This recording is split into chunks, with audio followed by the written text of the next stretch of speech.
Hi there, welcome back to my channel. Today I thought I would take you guys through exactly how I apply my press-on nails and how I get them to last for up to 3 weeks. I've been doing press-on nails for a couple years now, and the first time that I tried them, I actually hated them because I couldn't quite figure out how to get them to stick properly. So I felt like within a few days I was like washing my hair and the hair was like getting stuck underneath the back of my nails and they were like popping off. So I just didn't really like them. But a friend of mine got me a set of press-on nails for my birthday, so I really just put in some time and effort to like figure out how to apply them properly, and I feel like I've got it down to a science now. So I'm going to take you through step by step exactly what I do to get my press-on nails to stick, and I'm also going to share with you some of my favorite press-on nail brands and products that I use. So let's get into it.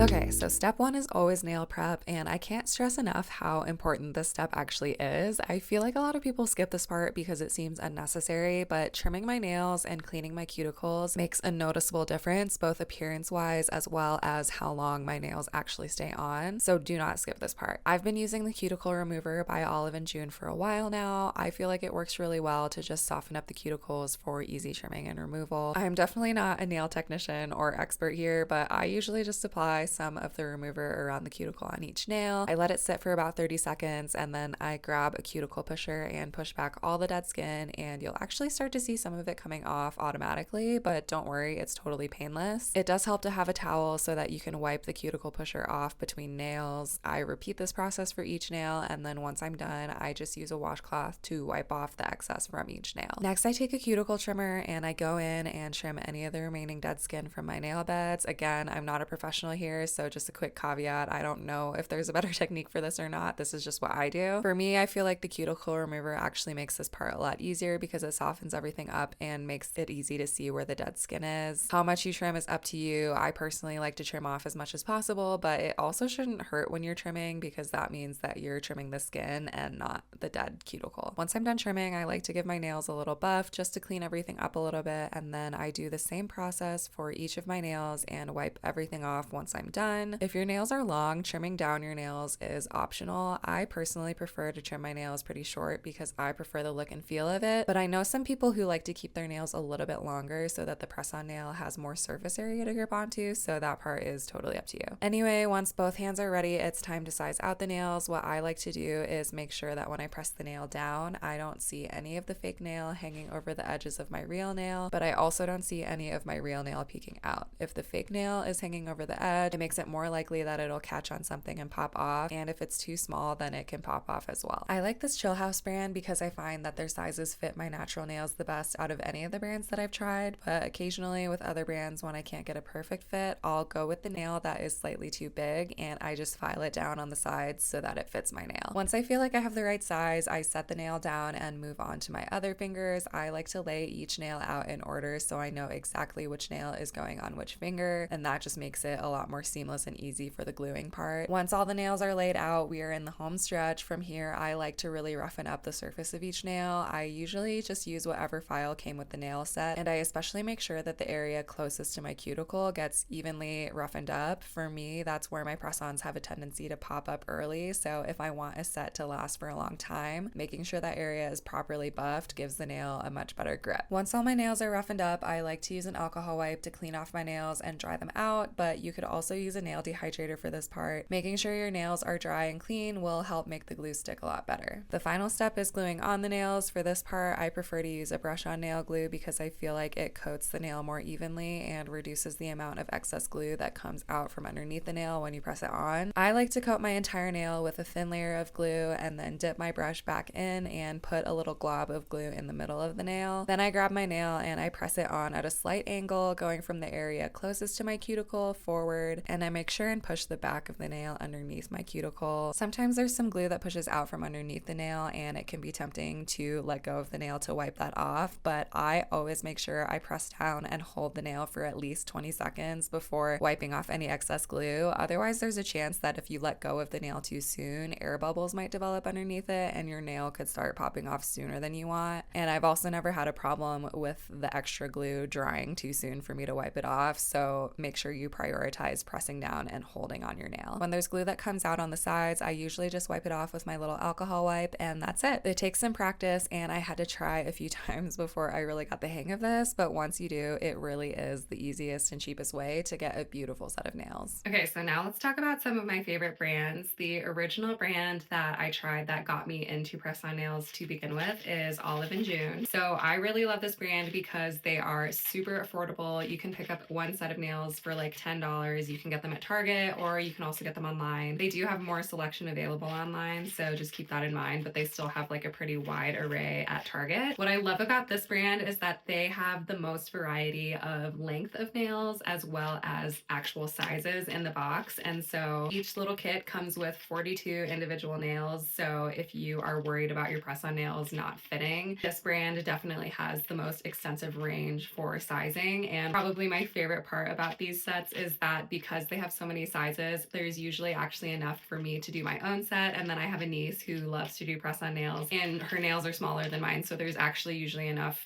for her to get a set of press-on nails as well. So it's kind of become a fun little hobby of ours to do our press-on nails together, and it's fun because we can both do our press-on nails with like one box. These ones being the cheapest, they do last for the shortest period of time. So even on the boxes, it'll say that they last up to 14 days, and I found that to be pretty accurate. Usually by the time I hit the 14-day mark, they're kind of like chipping off, or they look a little bit weird, or my nails are kind of grown out anyways. So 14 days is usually the most I can get out of these ones because they are the most affordable, but they're still a really good quality set. And if you're just starting to get into press-on nails, this is definitely the brand that I would recommend. I personally find that the almond shape and the round shapes stay on the best. I feel like when I've tried their more square shapes, they don't stay on as well. So take that with a grain of salt, but it's a really good starter brand. I do also really love some of the cuticle care products that Olive & June has. So this is the cuticle remover, which you saw me using in my video. This does a really good job of just softening and getting rid of those cuticles and dead skin. And then I also really love their cuticle serum. This is something that you can just take like this and kind of twist it up and put around your cuticle. It makes them really nice and soft and moist. And then their cuticle balm is also really nice, again, just for some extra moisture around the cuticles once you're done putting on your nails. The next brand of press-on nails that I love is Static Nails. So this is a little bit more of like a premium brand of press-on nails. They market their press-on nails as reusable, but I find that if you wear them for 3 weeks, I haven't personally been able to reuse them because usually I just am so hard on my nails that they usually end up chipped by then. So I have never personally been able to reuse a set, but maybe if you're a little bit more gentle with your set, you would be able to reuse yours. These ones are the most expensive, and really the only significant difference with these ones I would say is that the quality is slightly better, and they also just have a much wider selection of kind of like neutral, a little bit more elevated nail designs. So I feel like Olive & June is like a little bit more bright and bubbly and girly, and Static Nails is a little bit more kind of like clean girl aesthetic. And then also with these ones, the lengths are on average a little bit longer than the lengths with other press-on nail brands that I've tried. So for instance, the medium length in these ones is actually like pretty long versus the medium length with Olive & June and some of the other brands that I've tried is like a true medium length. So if you're thinking about it in terms of sizing, I would say you would size down a length on these ones to get a similar length with other brands. So like the short length in this brand is perfect for me. So these are still really good quality press-on nails, just like more expensive. These ones are $20 a set. Sometimes you can get them for $15 at Ulta on sale. One more thing that I'll mention about this brand that's not my favorite is that not all of their sets come with the same number of nails. So some of their sets only come with 24 nails, and then some come with 30, and that basically just determines the variety of sizes that you have. And so the 24 nail sets don't have enough sizes to like properly fit my nails. I usually have to like file them down. So I don't love that about this brand, and also like the fine print is kind of hard to read. Like you kind of have to go digging to see which sets come with 24 nails and which sets come with 30. So that's not my favorite, but I do really like just some of their neutrals that they have available, so it's kind of a trade-off. But one of my favorite products that this brand has to go with their press-on nails is their press-on nail remover. This stuff is actually so great and makes it so much easier to pop off your nails. Usually what I'll do is I'll take a little cuticle pusher when I'm ready to take my nails off, and I'll just kind of push underneath the bed here. And then once that's popped off a little bit, I will just put a couple drops of this underneath the nail, let it sit for like a minute, and then I'll take one of these little flosser tips and I will just kind of put it underneath the nail and then pull this way, and the nails pop off super easily. There is like minimal to no damage whenever I pop them off, so this stuff is amazing for removing the press-on nails. My personal favorite out of all of the press-on nail brands that I've tried is this brand Chillhouse. I discovered them kind of recently. I picked them up at Target. These ones are a middle ground, so it's like $15 for a set and you can get them at Target or online. And what I really like about these ones is that I feel like they fit the curve of my nail the best. So the Olive and June ones are pretty curved, and so if the surface of your nail isn't like super curved, sometimes the fit on those ones can be a little bit tighter. These ones are kind of in between, and so I feel like my nails have like a little bit of a flatter shape across. They're still like a little bit curved, but not so much. And so I feel like this brand fits my nails the best, and it doesn't come with as many size options as Olive and June, but I still find that they fit me properly without me having to like file down. I also love the variety of like patterns. I feel like this brand has the most in terms of like nail designs, which I think is really fun. And I feel like because of the quality of the nails, the sets last a little bit longer than Olive and June, so I can comfortably wear these for 3 weeks and still feel good about how they look. So this brand is like an overall favorite of mine in terms of price, quality, sizing, and design options. Across the board, just my favorite brand. So hopefully that was helpful for you. I have all of my favorite products and brands that I use linked in the description below. If you liked this video, please give it a like and subscribe, and I will see you next time.